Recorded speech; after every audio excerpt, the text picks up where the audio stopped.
Hello, everybody, and welcome into the program. Today, we have our CEO, General Manager Britt with us, and we're going to talk about what's going on the past couple of months. A lot going on here. I know some things you're proud of. One thing that you've been wanting to do for a long time, and we've been working on it, and that's getting internet out into the rural areas. And we started out in Petersburg, got that project done, and pretty happy with that. Then the Southwest build, which would take you down into Blanche, Taft, down through there.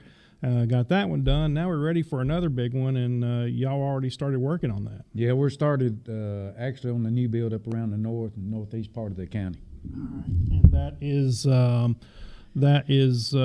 let's start. Tell me where you're starting out and how this is started. First of all, we got an FPU got a grant of $8.9 million, almost $8,899,590.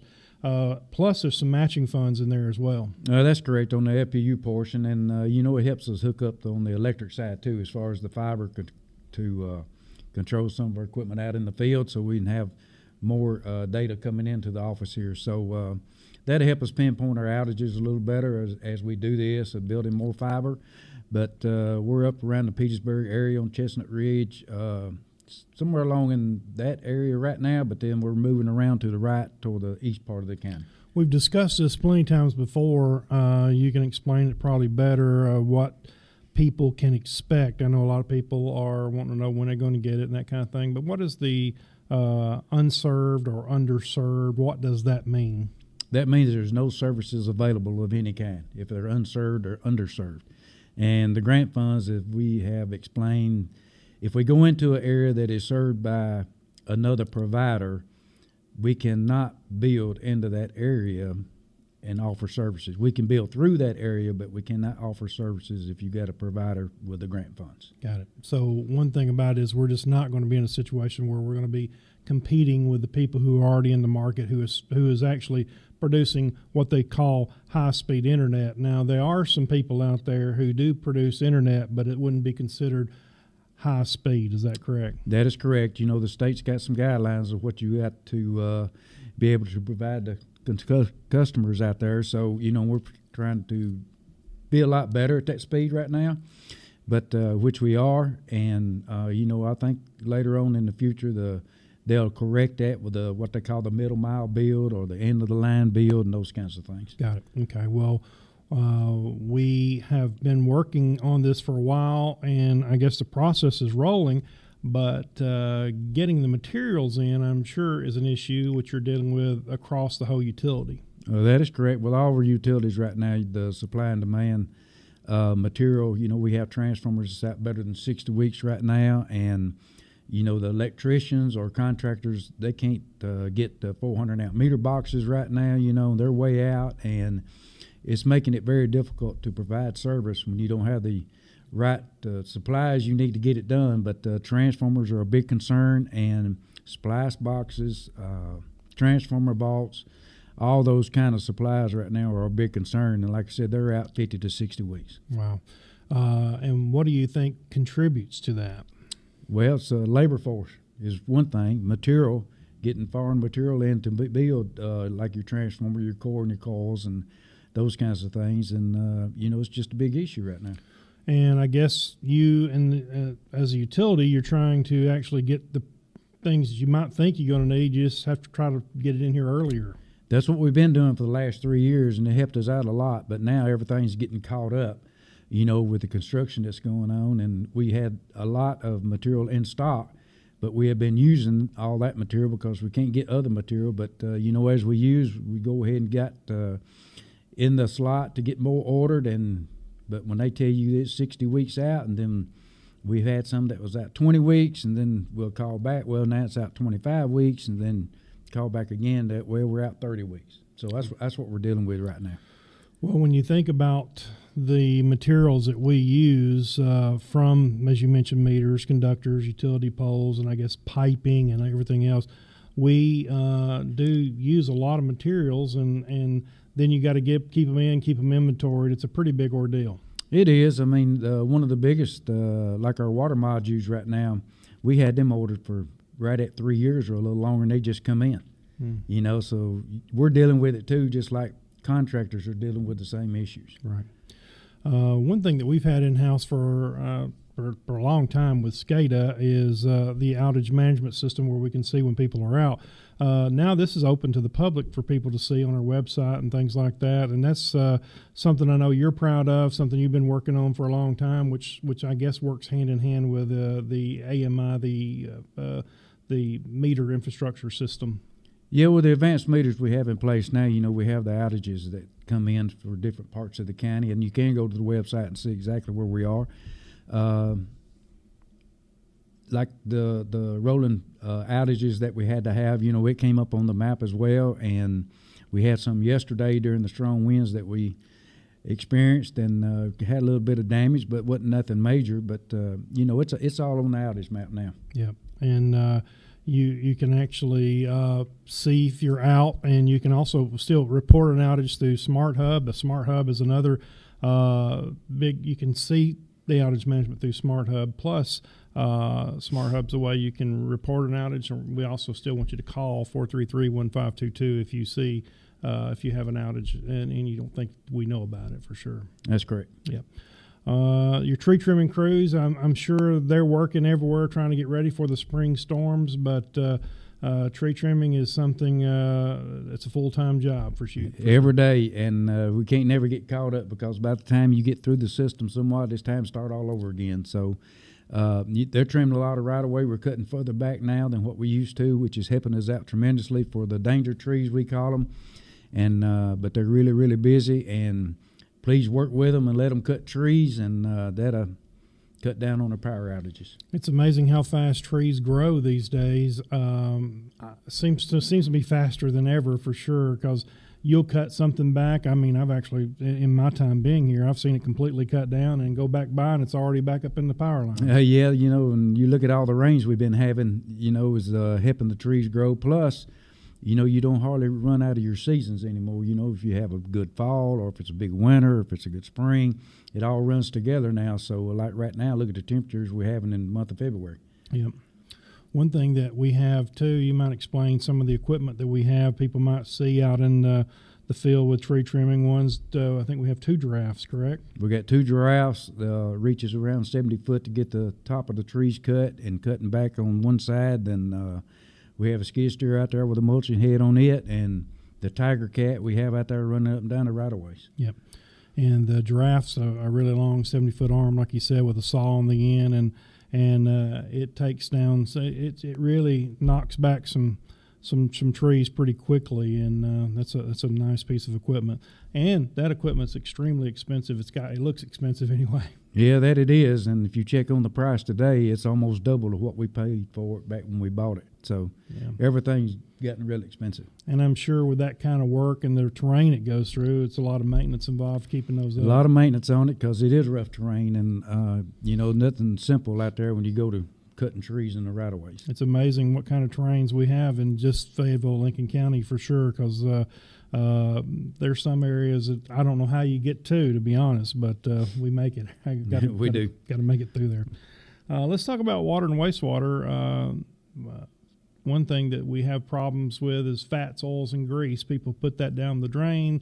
Fats, oils, or grease, that definitely causes a problem in the sewer side for sure. That it does, and we try to help minimize those problems, but our customers could help out tremendously by not putting grease, down the drains and that kind of stuff.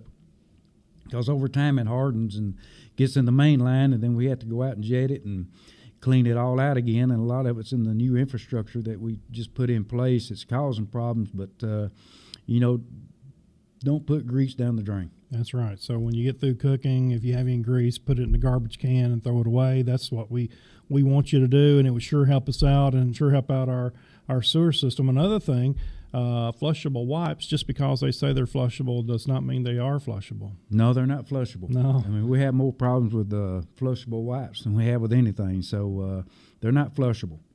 I don't know why the utility people can't get together and get those things banned, but I know a lot of people use those for sure, and I know how important they are when it comes to so many things everywhere, but flushing them is not the right thing to do because we see it get into pumps and get hung up in pipes, and they also get calls, as we talked about just yesterday.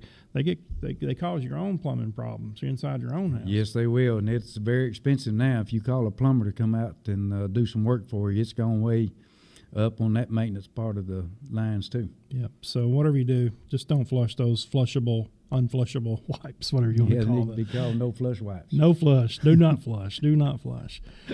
This time of year also is cross connection awareness. Cross connection is a situation that actually kind of keeps our drinking water safe. So we want to try to tell people to be real careful about that during the springtime and when they're spraying and getting your pool ready and things like that. Yeah, it's very, very important that we don't have anything that backflows back into our system. So. Yeah. Very important. Definitely don't want to be drinking somebody's pool water or No. any and one of the real things, bad things is really like when you're talking about spray chemicals and things like that. You just need to be real careful about not letting those contaminate, and it will happen. It can happen very easily. And very fast before you ever realize it. Before you even know it. That's right. Natural gas department, one thing, spring is coming around the corner, and we're looking at making sure you call before you dig. Very important, not just with natural gas, really. We got a lot of electric and water in the ground as well. Yeah, we got a lot of fiber in the ground. Oh, fiber. And everything you dig up these days, if you don't have an 811, we will bill the customer for the damage being done. So it don't cost you nothing to call. And to help save you money and locate everything for you, we'd be glad to do that. But please call before you dig.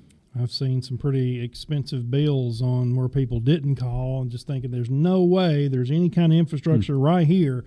Well, I guarantee you there probably are. It's amazing what all's underground. And I know your mapping system is probably one of the key things for that in the future, because there is so much infrastructure underground that people just out of sight, out of mind, and forget all about it. That's right. And, if you think you're close to your house somewhere and if you don't feel like you have it, and sometimes the customers dig up their own services. Oh, yeah. And we have to come out and try to locate and help do those things as well. But, it's not only what FPU owns, but it's also what you own. That's right. So planting a shrub or mailbox or putting a mailbox in or just anything, any kind of tree or whatever, you'd be surprised what's on there. So call before you dig. Call 811. We have Natural Gas Utilities Worker Days coming up on March 18th, and that's coming up pretty quick. I guess we'll honor those folks that work in that field. Yes, it is, and we're really proud of our gas department, of all the work that they do to be recognized. They got a dangerous job, and along with the electric side too, and tree trimming. They're all very dangerous of what they do. Yep.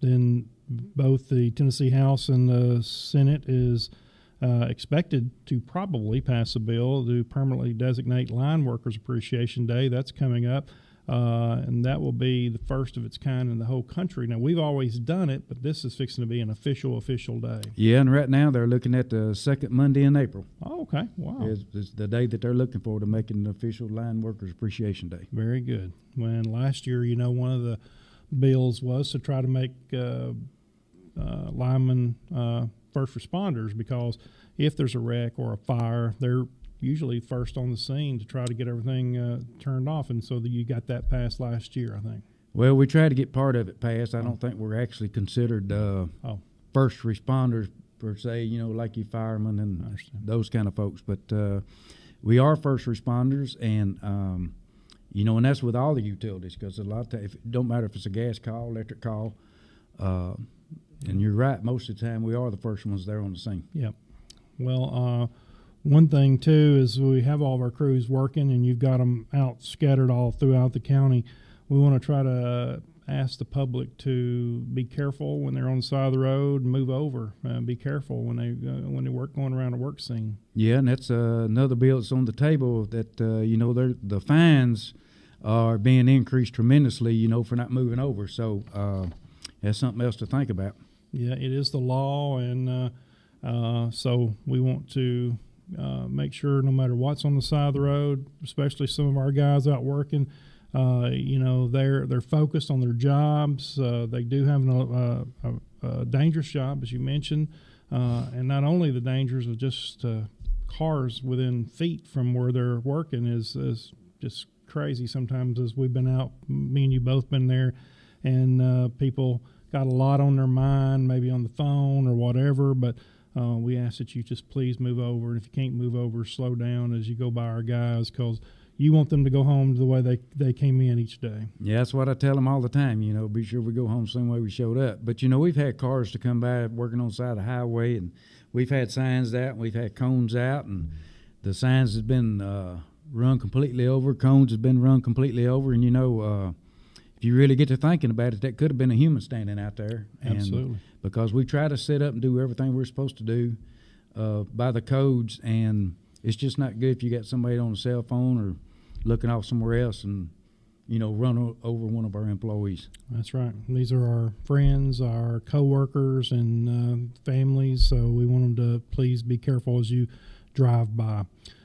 We deal with, being in the utility business, we deal with a lot of scams.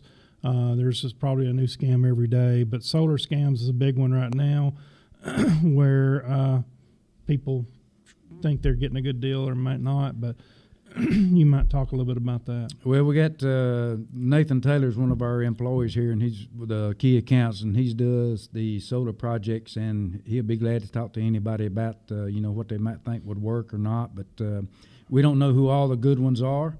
We know who some of the bad ones are, but, it's best just to be sure you check everything out before you get into the solar installation, because it costs a lot of money to get that done. And then if it doesn't work right, you never see your installers anymore, and you've already paid them. So, it's very tough out there with everybody getting into the solar to some degree, but a lot of them just do it barely enough to get by. Yep. Nathan Taylor, you can call him here if you have any questions at 433-1522. His extension is 184. Well, Tennessee Magazine, that's something that we work on every other month. Our section, we do that. That next one, you should be receiving your February one pretty soon. And if you haven't, you can call us. We'll make sure you get on the list. Or if you get multiples, we'd appreciate you letting us know so we can just get it down to one. Save money there as well.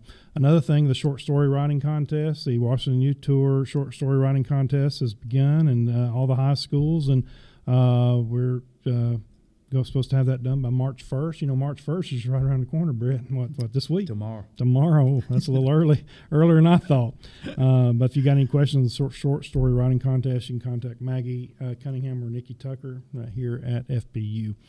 All right, Britt, anything else? That was a longer show than normal. We had a lot more to talk about, but I'm sure we could go on and on and on about the things you've got going on. One thing I'd like to mention, I know the fuel cost adjustment, everybody got some high bills, and it's on our website to explain to you what fuel cost adjustment is with a TVA employee to explain it.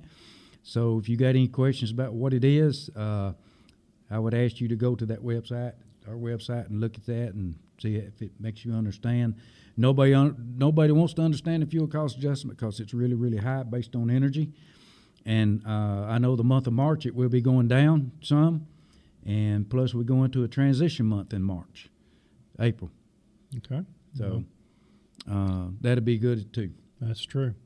So a lot going on, and we appreciate our customers. We appreciate all our employees. Britt, appreciate you leading the way, and we will be back in here next month and talk about it some more. All right. Look forward to it. All right. Thank you very much for watching here on Fayetteville Public Utilities website and YouTube channel, and we will see you back in here next time.